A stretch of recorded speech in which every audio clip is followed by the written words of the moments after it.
ጆሮ ያለው ይስማ። ማርያም አማላጅ ናት። ይሄ ወንድም ከነብይ ጥላሁን ጸጋዬ ራሳችሁን ጠብቁ እያለን ነው። ምንድነው በማር የተለወሰ መርዝ እየሰጣውና ተጠቀሙ። ነብይ ጥላሁንን ተጠቀቁት። እንግዲህ እንደሰማችሁት ከነብይ ጥላሁን ጸጋዬ ራሳችሁን ጠብቁ ሲለን ዝም ብሎ በዘፈቀደ ሳይሆን ከማስረጃ ጋር ጭምር ነውና ይሄን እያለን ያለው እሱ ምን እንደሆነ ወደ በኋላ አካባቢ እንመለከት ይሆናል። የኔንም ሐሳብ ሼር አደርግላችኋለሁ። ሰላም እንደምን ሰነበታችሁ? በጌታ የተወደዳችሁ ምርጦች እንኳን ደህና መጣችሁ። ዛሬ እንግዲህ እንደ ክርስቲያን በተሰኘው የሪአክሽን ፕሮግራማችን ተከስተናል። በዛሬ ፕሮግራማችን እስከ መጨረሻው ድረስ ከቆያችሁ እንደምትባረኩበት አልጠራጠርም። ለዚህ ቻናል አዲስ የሆናችሁ ቻናላችንን ሰብስክራይብ በማድረግ ቤተሰብ መሆን እንዳትረሱ። ይሄ ቪዲዮ ለብዙ ክርስቲያኖች እንዲደርስ ላይክ ማድረግ እንዳትረሱ። ዝግጁ ከሆናችሁ ወደ ቪዲዮ። እንግዲህ የዛሬውን ቪዲዮ የምንጀምረው በዚህ ግጥም ነው ማለት ነው። ይሄንን ግጥም ሰምተን እንመለሳለን። ኢየሱስ ደጉ ትሁቱ ጌታ ሲገፉት አይደለም ሲወዳቸው ነው የተንገላታ። ረጋገጡት ቢወድቅላቸው ገፍተውት ሳይሆን ተገፍቶላቸው። ቀንበሩ ልዝብ ቢሆን ታለሉ ሲሞትላቸው ገደል ነው አሉ። ኃይል የለውም አሉ፣ አቅም የለውም አሉ። የሰነፍ ሰው ልቡ ሰነፍ ቃል ያወጣል። አላወቁም እንጂ ሰውን እንደመቻል ኃይል ከየት ይመጣል? ስለሚወዳቸው አቅሙን አጣለን፣ አቅም አጣላቸው። ኃያልማ ኃያል ነበር። ጆሮ ያለው ይስማ። ማርያም አማላጅ ናት። መናፍቁ ይስማ። ማርያም አማላጅ ናት። ዓለም ሁሉ ይስማ።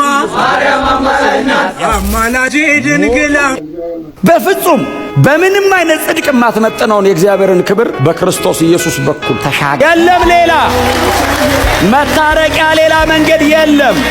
በማንም በኩል ወደ እግዚአብሔር መገኘት መግባት አይቻልም። ለሰው ልጆች ሁሉ መግቢያ የኢየሱስ ደም ብቻ ነው። ኢየሱስ ክርስቶስ በመስቀል ላይ በሰራው ሥራ ወደ እግዚአብሔር ዙፋን መቅረብ ተችሏል። ኢየሱስ ብቻ ነው ስለኔ የሚማልደው። ሟች ለኔ ሊማልድልኝ አይችልም። ሁሉ ጊዜ አይኖርማ። እኔ ዘላለማዊ ማላጅ አግኝቻለሁ። ዋሴን አጣቀው ማነው ዋስ? ኢየሱስ። የትኛው? የናዝሬቱ ኢየሱስ በመስቀል ላይ ስለኔ ኃጢአት ሞቶ እኔን ነፃ ያወጣኝ ኢየሱስ። ኢየሱስ ብቻ ነው ስለኔ የሚማልደው። ሟች ለኔ ሊማልድልኝ አይችልም። ሁሉ ጊዜ አይኖርማ።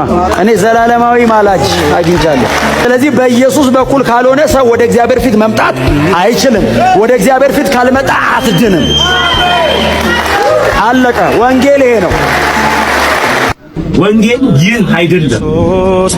የተወደዳችሁ ኦርቶዶክሳውያን ይህንን ቪዲዮ ወገኖች አንድ ማስተዋል ያለበት ነገር አለ። ኢየሱስ ኃጢአተኛ አይደለም። ኃጢአት ሰርቶ አያውቅም። ግን ለኔ ስል ሆነ ሁሉን በእርሱ ቁስል እኔ እንድድን። ኢየሱስ የሆነውን ሁሉ የሆነው ለኔ ሲል ነውና ኮሜንት ላይ ከታች ኮሜንት ላይ የኔ ነበር እያላችሁ እንድጽፉ ፈልጋለሁ። የተገፋው የተንገላታው ምራቅ የተፉበት ያ ሁሉ ኢየሱስ ላይ የደረሱ መከራዎች በጠቅላላ የኔ ነበር። እጣፋንታው የሚጠብቀኝ እኔን ነበር። ግን በኔ ፋንታ ነው ያን ሁሉ የሆነው። ኢየሱስ እኔ መክፈል ስለማልችል የኔን የኃጢአትን ዕዳ በጠቅላላ ኢየሱስ አስወግዶልኛል። ትዝ ይላችኋል ዮሐንስ እንደዚህ አለ። የዮሐንስ ወንጌል ምዕራፍ 1 ላይ ቁጥር 29 ላይ እንደዚህ ይላል።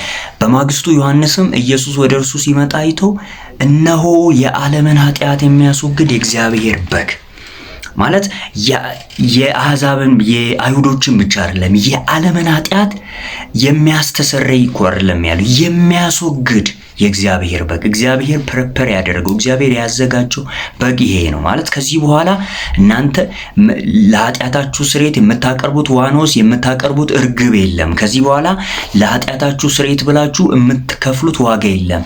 የእያንዳንዳችሁ የኔን ያንተን የሁላችንንም ኢየሱስ ከቨር ታውቃላችሁ። የሆነ ከቨር ተደርጎላችሁ ብቻ በካፌ ሊሆን ይችላል፣ በሆኑ ቦታዎች ላይ ከቨር ተደርጎላችሁ ያውቃል። የሆኑ ሰዎች እኔ እናንተን እከፍልላችኋለሁ ምናምን ተብላችሁ ምናምንና ኢየሱስ የሁላችንንም ከቨር አደረገልን። ስለዚህ የኔ ነበር ሕማማቱ፣ የኔ ነበር መሰቃየቱ፣ የኔ ነበር ሞቱ እና የኔን ነው ኢየሱስ የወሰደውና ኮሜንት ላይ የኔ ነበር እያላችሁ ጻፉልኝ። እንቀጥል እስቲ። ይኸውልህ መጽሐፍ ሲናገር እንደዚህ ይላል፣ ሮሜ 8:34 ላይ ስትመለከት እንደዚህ የሚል ቃል አለ። ሞቶ የነበረው ይልቁንስ ከሙታን የተነሳው እግዚአብሔር ልጅ ኢየሱስ አማላጃችን ነው ይላል። አስታራቂያችን ከማን ጋር? ከአብ ጋር የሚያስታርቀን እውነት የሆነ መንገድ የሆነ አዳኝ የሆነ ኢየሱስ ክርስቶስን ኢየሱስ ይወዳል። እሺ ኢየሱስ ስላንተ ኃጢአት ሞቷል፣ ስላንተ በደል ሞቷል። አንድ ደቂቃ ልጸልይልህ።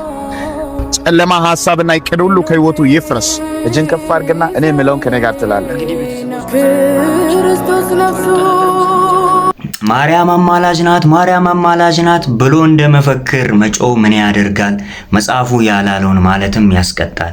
ምናልባት እንደውም በሃይማኖት ሽፋን በስሜት ተነጥቶ ማርያም አማላጅ ናት ብሎ የሚል ሰው መጽሐፍትንና የእግዚአብሔርን ኃይል አያውቅም ይሆናል። ከተጻፈው አትለፍ የሚለውን ቃል በዚህ ሰዎች ማርያም አማላጅ ናት እያሉ የክርስቶስን የመስቀሉን ስራ ሲያጣጥሉ አውቆ ሊመስላችሁ ይችላል። ግን ስለ አውቆ አይደለም እኮ ማለት ይሄ ብርሃን ነው ባይዘው ስላልበራላቸው ነውና እነዚህን ሰዎች መቃወም እነዚህን ሰዎች መተቸት አይደለም ያለብን። ለነዚህ ወንድሞቻችን ናቸው፣ ልንጸልይላቸው ያስፈልጋል። በተደጋጋሚ ሁሌ የምላችሁ ነው እንድንጸልይላቸው። ይሄ ብርሃን ነው። ክርስቶስ ኢንፎርሜሽን አይደለም፣ መረጃ አይደለም፣ መገለጥ ነው ማለት በሮሜ ምዕራፍ 8 ቁጥር 34 ላይ ስለኛ ማለት ቀጥታ ጥቅሱ ይላል እኮ ያውቃሉ፣ ግን አልበራላቸውም።